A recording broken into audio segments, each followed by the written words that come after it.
आप सभी को प्रणाम और बोले विभा में आप सबका हार्दिक स्वागत और अभिनंदन। मैं विभा रानी और आज आपके सामने मैं जिस विषय को लेकर आई हूँ वह यह है कि कहानी का पाठ कैसे करें।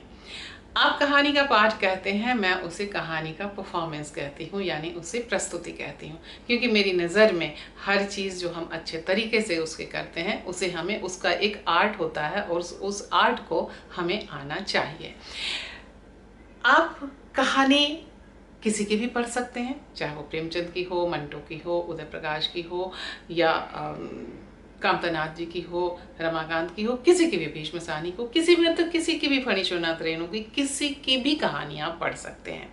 आपकी अपनी रुचि है तो पढ़ने के लिए, अगर आप सिंगल अपने आप अकेले में पढ़ रहे हैं फिर तो कोई बात ही नहीं है। लेकिन आप कहानी का पाठ किसी के सामने करना चाहते हैं, किसी आयोजन में या कहीं पे भी, तो उसका परफॉर्मेंस का एक तरीका होता है। उस तरीके को अगर आप जान लेंगे तो आपके कहानी के परफॉर्मेंस, जिसे आप पाठ कहते हैं, मैं जिसे परफॉर्मेंस कहती हूँ, वो ज़्यादा बेहतर और प्रभावी तरीके से हो पाएगा। देखिए, आपने कहानी लिखी, आमतौर पर अभी हिंदी में वही चलन है कि हम अपनी कहानियों का पाठ करते हैं। आपने कहानी लिखी, बहुत अच्छी बात है, आप बहुत अच्छे कहानीकार हैं, हमें इसमें कहीं कोई दो राय नहीं है। लेकिन अब उस अपनी अच्छी सी कहानी को कितने अच्छे और प्रभावी तरीके से आप लोगों तक कन्वे करते हैं, पहुंचाते हैं, यह ज़्यादा इम्पॉर्टेंट है। कहानी का एक प्रवाह है। कहानी को पढ़ने में, प्रस्तुत करने में किन किन बातों पर ध्यान देना चाहिए, वो कि एक, हमारी अपनी आवाज़ बहुत साफ होनी चाहिए, स्पष्ट होनी चाहिए। उस आवाज़ में कहीं किसी भी तरह की फंबलिंग कम से कम हो। लाइव परफॉर्मेंस है तो फंबलिंग तो होगी ही। हमारा प्रोनाउंसिएशन, उच्चारण बहुत साफ होना चाहिए। स, श, र, ढ़ और ये सब इसका ख्याल रखा जाना चाहिए।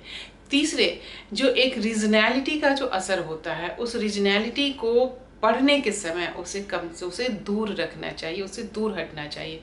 जिस भाषा का एक मानक स्वरूप है, उस मानक स्वरूप पर हमें ध्यान देना चाहिए और उस मानक स्वरूप पे के साथ हमें कहानी प्रस्तुत करनी चाहिए। लेकिन इसके साथ साथ अगर हमारे पास चरित्र ऐसे हैं जिसमें रीजनैलिटी है, जिसमें रीजनल तत्व हैं, तो हमारी ये कोशिश होनी चाहिए कि हम उन रीजनल तत्वों को उस रीजनल टोन में हम उसे पढ़ें या उस पर हम बात करें। अब मैं आवाज़ और डिक्शन और स्वर का उतार चढ़ाव, स्वर के और जो हमारे उसमें जो हमारे इमोशंस हैं, उन इमोशंस को हम कैसे व्यक्त करें। तो जो हमारे संवाद हैं, संवाद अलग है, संवाद अलग है, अलग अलग चरित्र के अलग अलग संवाद होते हैं, अलग अलग उनकी भाषा होती है, अलग अलग लहजा होता है, और फिर एक नरेशन होता है। तो उस नरेशन में भी कहाँ आरोह अवरोह हो, कहाँ उतार चढ़ाव हो, शब्दों पे किस पे हमें ज़्यादा बल देना है, किस पे हमें कम बल देना है। एक ही लाइन को हम चार अलग अलग शब्द पे बल दे करके और हम उसे बता सकते हैं, उसके चार मतलब निकल सकते हैं। मैं आपके सामने एक कहानी पढ़ने की 4 लाइन 10 लाइन पढ़ने की कोशिश करती हूँ और बताती हूँ कि कैसे आप इसे पढ़ सकते हैं। सबसे पहले तो यह भी ज़रूरी है कि आप जिनके सामने प्रस्तुत कर रहे हैं अपनी कहानी, उसके साथ आपका आई कांटेक्ट है कि नहीं, ये बहुत ज़रूरी है। क्योंकि क्राउड का, ऑडियंस का अटेंशन आपको मिलना चाहिए, अटेंशन आपको सीख करना होगा, लेना होगा। इसके लिए आपको अपना वेलकम उनको देना होगा, अपना स्वागत। और अपना स्वागत जो है आपके चेहरे पर एक मुस्कान हो, आपकी आंखों में एक चमक हो, आपके चेहरे पे और आपकी आंखों में सभी के स्वागत का भाव हो, और उनके साथ तो जनता और जो ऑडियंस है वो आपकी तरफ मुखातिब होगी। पढ़ने के समय अपनी नज़रें हमेशा नीचे ना करके रखें, क्योंकि कहानी है तो हम ये नहीं आपसे अगर आपने उस कहानी को याद करके आप पढ़ रहे हैं तब तो बहुत अच्छी बात है। अगर आप याद करके नहीं पढ़ रहे हैं, क्योंकि तो कहानियों में थोड़ा मुश्किल होता है, कविताओं में तो ऐसा हो जाता है, लेकिन आप नहीं पढ़ पा रहे हैं तो देख करके पढ़ें। लेकिन देख करके पढ़ने का भी एक तरीका है, और कैसे है वो मैं आपको बताती हूँ। देखिए, ऐसे आप बिल्कुल मत पढ़िएगा। जैसे मेरी इस कहानी का शीर्षक है न्यूड। सुपर्णा की नींद खुली और संवेद स्वरों का एक लहराता झोंका खिड़की से होते हुए उसके कानों से टकराया। इसमें मैंने रीजनैलिटी फील डाली है, इसे आप रीजनैलिटी फील ना डालें। आप एक मानक स्वरूप में आप इसे पढ़ें, लेकिन ये भी अगर मैं पढ़ रही हूँ तो ये देखिएगा कि आपको क्या ये आपको अपील करता है। न्यूड। सुपर्णा की नींद खुली और संवेद स्वरों का एक लहराता झोंका खिड़की से होते हुए उसके कानों से टकराया। ढोल, कंसी, झांझ, हारमोनियम के मिले जुले स्वर और हरे कृष्णा संप्रदाय के लोग एक खास शैली में हरे कृष्णा गाते हुए चले जाते हुए। ये हमारी गर्दन झुकी है, हमारी नज़र बिल्कुल झुक गई है, हमारी गर्दन भी झुक रही है, हम ऑडियंस के आई कांटेक्ट से बाहर चले गए हैं, तो ऑडियंस भी हमारे कांटेक्ट से बाहर चला जाएगा।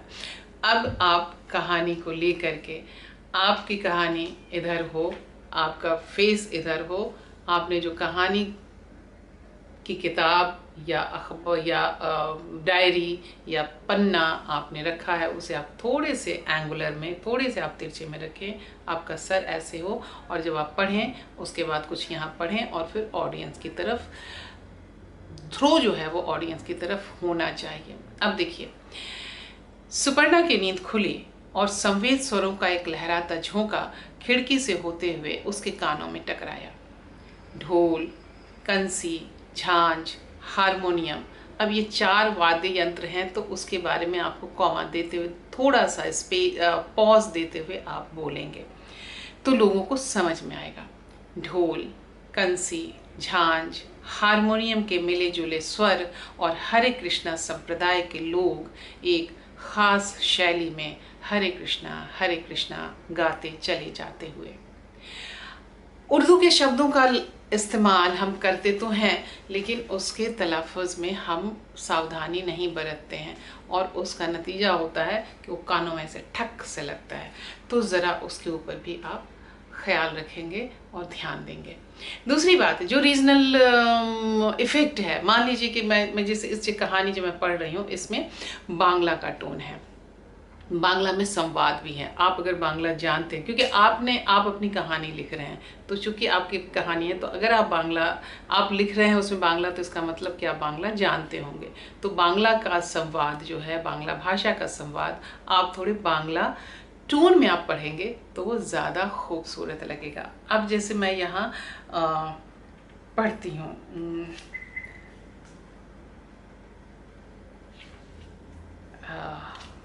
कहाँ चला गया,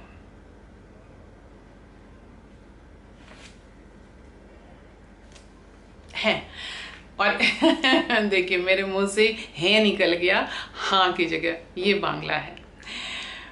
এই সুপর্ণাদি, তোমার ভাই আমাকে খুব ভালো লাগে। বাবারে কি সুন্দর, সো हैंडसम एंड। तो ये एक बांग्ला का टोन हुआ जिसमें आप बोलने की कोशिश करेंगे, तो लोगों को एक वेरिएशन मिलेगा और लोग आपकी कहानी को और अच्छे से सुनेंगे। मान लीजिए उसमें हम कहीं, अगर हम मैथिली का टोन, अगर मैथिली की कहानी, मैथिली का ऐसा बात, हाँ यहाँ कतऽ जाइ छी, अहाँ कहियो ने, अहाँ तऽ अहिना करैत रहै छी, कहियो अहाँ नहि कहै छी जे हम अपने मन से चलि जाएब। तो ये आप मैथिली, उस मैथिली का संवाद है, तो मैथिली का संवाद, अगर मैथिली का संवाद नहीं है, मैथिली के टोन में संवाद है, तो भी आप उसको बोलेंगे, अरे आप कहाँ जा रहे हैं, आप तो हमेशा यही बोलते रहते हैं कि हम चले जाएंगे, आप कभी जाते भी नहीं हैं, खाली ऐसे ही बोलते रहते हैं। तो ये हो गया। तो आप जो है ये, अगर आप मान लीजिए कि मैंने 1-2 तमिल कहानियाँ, तमिल विषय ध्यान में रख करके या मराठी बैकग्राउंड पर हमने लिखा, तो हमने बस बिल्कुल वही लगा, नक्को होणार नहीं, तो हमने वो दिया। जब आप वो देंगे तो आपके कहानी के बोलने का तरीका बदलेगा, रीजनल फ्लेवर आएगा, उस रीजनल फ्लेवर का अपना एक सौंदर्य होता है, और साथ साथ आपके आप जो मानक भाषा है, उस मानक भाषा में उसे आप पढ़ें। और इन सब चीज़ों के लिए आपको लगातार प्रयास करने की, अभ्यास करने की ज़रूरत होगी। और लेकिन आप कैसे, कहाँ, किस तरीके से पढ़ेंगे, आप अपनी